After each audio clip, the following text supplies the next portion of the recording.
এই যে বৌমা। হ্যাঁ মা, তোমার যদি এই বাড়িতে কোনো রকম কোনো অসুবিধা হয় সবার আগে কিন্তু আমাকে বলো। আমি কিন্তু আর 5টা শাশুড়ির মতো নই, আমি কিন্তু খুব মডার্ন। হ্যাঁ ঠিক আছে তো বৌমা।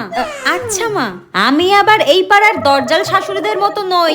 আমার বৌমাকে কিভাবে দেখে রাখতে হয় আমি খুব ভালো করে জানি। আমি আমার বৌমাকে সব রকম স্বাধীনতা দেবো, ঠিক আছে বৌমা? হ্যাঁ, এইরকম শাশুড়ি পাওয়া তো ভাগ্যের ব্যাপার। তোমরা হলে আজকালকার মেয়ে, তোমাদের সাথে যদি একটু জুগিয়ে না চললাম তাহলে কি হবে বলো? আমি তো আবার পাড়ার কুচুটে শাশুড়িদের মতো না যে বউদের 5 দিনের মাথায় ঝেঁটিয়ে বিদায় করে দেবো। আমি কিন্তু খুব ভালো শাশুড়ি বলে দিলাম। আচ্ছা, আমাকে কিন্তু তুমি তোমার বন্ধু মনে করতে পারো, ঠিক আছে তো?